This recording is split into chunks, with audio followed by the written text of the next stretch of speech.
PTI जा senior अॻवान आहिनि साईं महफ़ूज़ उर्सानी साहब उन्हनि हिन वक़्तु असांखे टेलीफोन लाइन ते जॉइन कयो आहे। महफ़ूज़ साहब तमामु घणी महिरबानी। असीं ॻाल्हि ॿोल कयूं पिया पॉलिटिकल पार्टियुनि जा जेके लीडर टीवी टॉक शोज़ में अची जेका ॿोली ॻाल्हाइनि था उन ते जेको उन्हनि जो अंदाज़ आहे या जेको उन्हनि जो बिहेवियर आहे हिक ॿिए खे पाणी खणी हणणु चमाटूं वहाए कढणु कॾहिं बूट खणी ॾिसूं था टेबल ते रखणु इहो ट्रेंड जेको ॾिसो था इहो पॉलिटिकल पार्टियुनि जे लाइ केतिरो ख़तरनाक आहे मीडिया जे लाइ केतिरो ख़तरनाक आहे ऐं जेके असांजा ॾिसंदड़ आहिनि फॉलोअर आहिनि पॉलिटिकल पार्टियुनि जा उन्हनि ते केतिरा नेगेटिव असर पवनि था उनजा।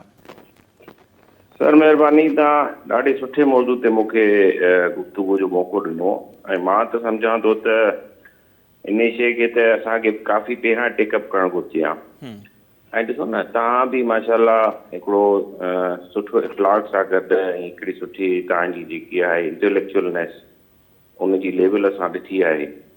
तव्हां ॾिसो त चाहे उहो को बि तहज़ीब तमदन हुजे उन में इख़्लाक़ जेकी हूंदी आहे ऐं ॻाल्हाइण जो इख़्लाक़ ख़ासि करे उहो तमामु हिकिड़ी अहमियत वारी शइ हूंदी आहे। मिसाल तौर ते अगरि तव्हां का तारीख़ ॾिसी वठो का एजुकेशन जे सां को सब्जेक्ट ॾिसी वठो हर शइ पोइ वरी तव्हां अगरि अमली अगरि ज़िंदगी में ॾिसो त असांजे कोर्स खां वठी करे ऑफिसिस खां वठी करे ऐं हर जॻह ते तव्हांखे तालीमी इदारनि हर जॻह ते तव्हांखे इख़्लाक़ जी जेकी आहे उहा ज़बान इस्तेमालु करणी पवंदी आहे। चाहे इहे ई जेके पॉलिटिशियन्स जॾहिं असेंबलीज़ में वञनि था त हुते बिल्कुलु उन्हनि खे जेको आहे उहो पॉलिटिकल उते चवंदा आहिनि त जेसीं ताईं तव्हांखे जेको आहे उहो पार्लिमानी ज़बान जो मक़सदु इहो हूंदो आहे त उन में कंहिं बि अहिड़ी क़िस्म जी लफ़्ज़ जो इस्तेमालु कोन थींदो।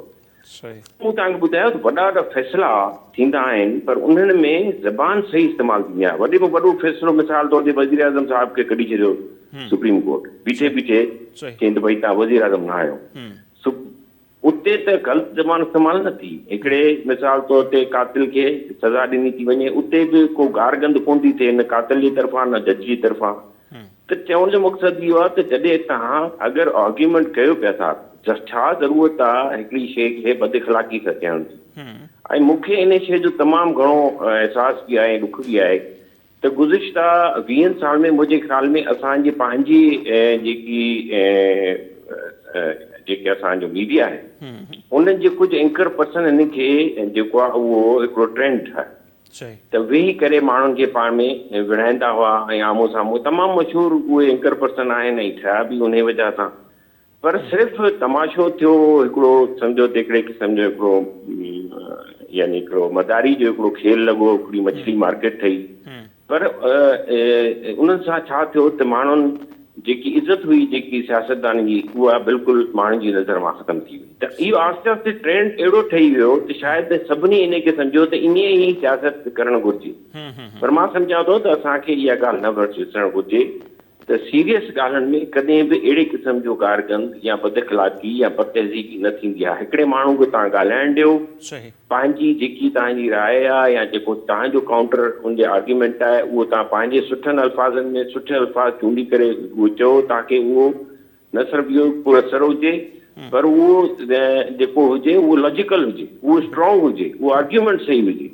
बजाए जो तव्हां वॾी वाक चई ऐं बदज़बानी करे हाणे जेके उहे चमाटूं ऐं कोप ऐं हिक ॿिए खे जेके धकण ताईं जी जेके आहिनि उहे असां ॾिसूं था छा थो थिए सॼी दुनिया ॾिसी करे खिले थी तव्हांखे। सही त इन ट्रेंड जो अल्टीमेट इहो ई आहे त माना ज़ाहिर आहे सियासत खे बि नुक़सानु थिए थो ऐं सहाफ़त खे बि नुक़सानु थिए थो। अमां असेंबलियुनि जो ज़िक्र कयो त असेंबलियुनि में बि जेको अॼुकल्ह ट्रेंड हलियो आहे उहो बि अव्हांजे साम्हूं आहे त वठण लॻी पई हूंदी आहे। माण्हू हिक ॿिए खे दसींदा आहिनि पकड़ण जी कोशिशि थींदी आहे के स्पीकर जी डाइज़ न हलिया वेंदा आहिनि या जेके स्पीकर साहिब जे लाइ शाहिद खाकान जा जुमिला हुआ जेके वज़ीर आज़म रही चुका आहिनि। सो इहो जेको ट्रेंड थिए थो पाण उन ते ई ॻाल्हायूं था त इन जो ज़ाहिर आहे पोइ आम माण्हुनि ते केतिरो असरु थो थिए ऐं मुआशिरे मां जेका अदम बर्दाश्त ख़तमु पई थिए उनमें बि नथा सम्झो त लीडरनि जो बि वॾो किरदारु आहे।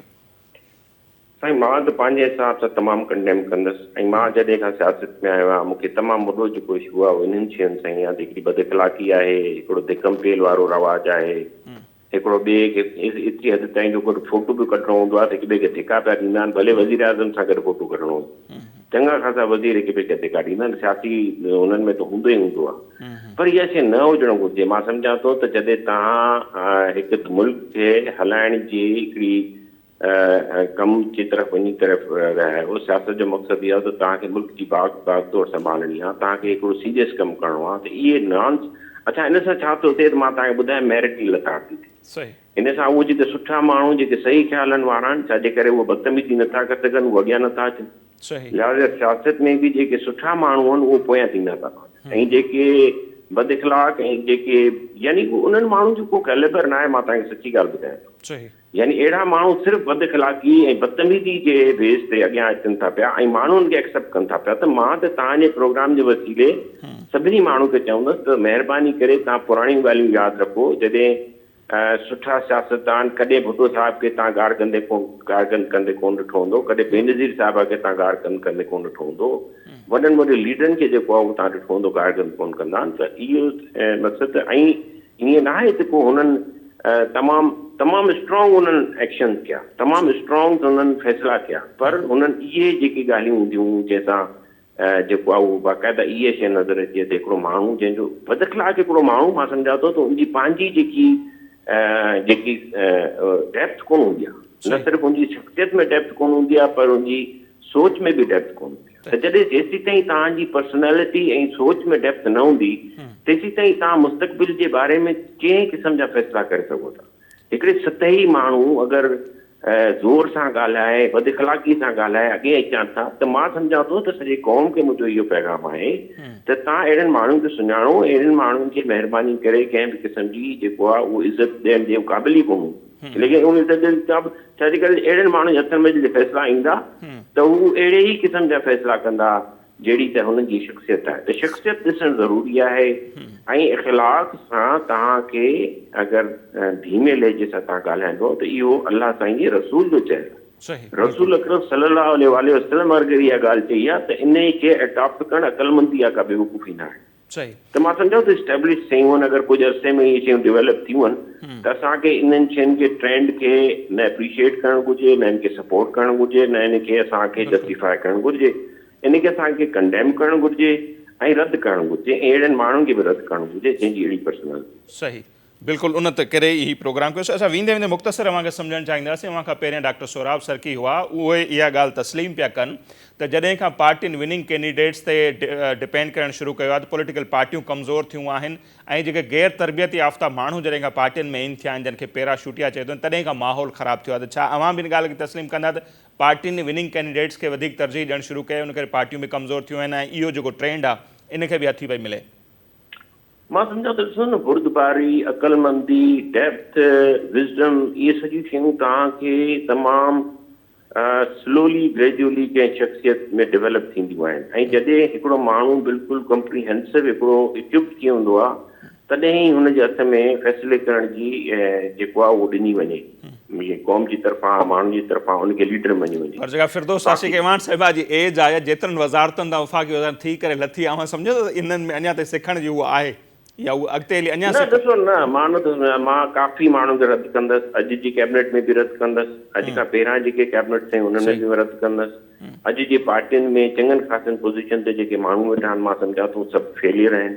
गुज़िश्ता 30-35 साल जी तव्हां ॾिसी वरिती, हालांकि मां तहरीक इंसाफ़ मां जंहिं नई इन शइ खे तब्दील करण जे लाइ जेकी आहे उहा ॻाल्हि कई, पर मां सम्झां थो त अञा ताईं असां उन शइ खां काफ़ी परे आहियूं। ठीकु आहे, डायरेक्शन ज़रूरु हूंदी, असां जहिड़ा काफ़ी माण्हू तहरीक इंसाफ़ में आहिनि जेके चाहिनि था शयूं बहितरी तरफ़ वञनि। इहो सिस्टम मां सम्झां थो असांखे तरक़ी तरफ़ नथो वठी सघे, इहो असांजे पोटेंशियल खे ज़ाहिर करे थो। असांजी सॼी जेको असांजी नौजवान बल्कि बचपन ई जेके बचपन में जेके ॿार जेकी असांजी तालीम तरबियत ॾियूं था न, असां उहो मिस कयूं था। हाणे इहे जॾहिं नौजवान ठहंदा त इहे वाइड़ा नौजवान ठहंदा, माफ़ कजो, ऐं अॼु जो नौजवान हीअं वाइड़ो नौजवान आहे त पोइ तव्हां सॼी क़ौम वाइड़ी पिया ठाहियो। त इहे सॼियूं शयूं मां सम्झां थो असांखे सम्झणु घुरिजनि। लीडरशिप खे असांखे सुठे तरीक़े सां उन्हनि माण्हुनि खे एप्रिशिएट कयो जेके वाक़ई वाइज़ आहिनि, ऐं इहे पार्टियुनि खे बि ईअं करणु घुरिजे। पर पार्टियुनि जी पंहिंजी लीडरशिप जी हालत ख़राबु आहे। वॾे में वॾो प्रॉब्लम त असांजी पार्टी जे लीडरशिप क्राइसिस जो आहे। त इहो मां सम्झां थो त अलाए कीअं बहितर थींदो, पर मां सम्झां थो या शायदि तारीख़ उन्हनि खे ॿुधाईंदी हे तमामु अञा ख़राबु सूरत हाल मां शायदि मुल्क गुज़रंदो, उनखां पोइ माण्हू खे सम्झ ईंदी, उनखां पोइ सही थींदा। पर इहा मंतकी शइ बिल्कुलु न आहे त बद इख़लाक़ ऐं जेके आहिनि वातोड़े क़िस्म जा माण्हू जेके आहिनि उहो तव्हांजे मुल्क में। सही, तमामु घणी महिरबानी महफूज़ हुसैनी साहब। ऐं ॻाल्हि इहा ई आहे त वाक़ई तरबियत जी तमामु घणी खोट जेका महसूसु थिए पई, ऐं मौला अली जो इहो कौल त अव्हांजी ज़बान जेका आहे न, हर माण्हू पंहिंजी ज़बान जे हेठां लिखियलु हूंदो आहे, जॾहिं उहो ॻाल्हाईंदो आहे त पधिरो थींदो आहे हिकिड़ो ज़बान, ॿिया जेके तव्हांजा बिहेवियर्स आहिनि, तव्हांजो जेको रवैयो आहे, उन मां ई माण्हू जी शख़्सियत जो अंदाज़ो थींदो आहे। बहरहाल इहो अलमियो ज़रूरु आहे मीडिया जे लाइ बि, पॉलिटिकल पार्टियुनि जे लाइ बि, ऐं असांजी सियासत जे लाइ बि, त असांखे सोचणु खपे त हर को पंहिंजी ज़िमेदारी केतिरी अदा करे पियो। पॉलिटिकल पार्टियूं कहिड़ा ज़िम्मेवार माण्हू जेके आहिनि उहे पंहिंजा तर्जुमान करे टीवी टॉक शोज़ में मोकिलनि पियूं, ऐं उते टीवी टॉक शोज़ खे जेके कंडक्ट कनि पिया उन्हनि जी बि तमामु घणी ज़िम्मेवारी थिए थी। छा उन्हनि खे पंहिंजे शोज़ जी रेटिंग वधाइणी आहे, या मुआशिरे जी इस्लाह बि करणी आहे, कि चङियूं ॻाल्हियूं बि करणियूं आहिनि, या असांखे रुॻो कुकड़ नाहिनि विढ़ाइणा। सो उन ते बि असांखे ज़रूरु सोचणु खपे। अॼु जे प्रोग्राम में फ़िलहालु एतिरो ई। असांखे ॾींदा इजाज़त। अल्लाह निगहबान।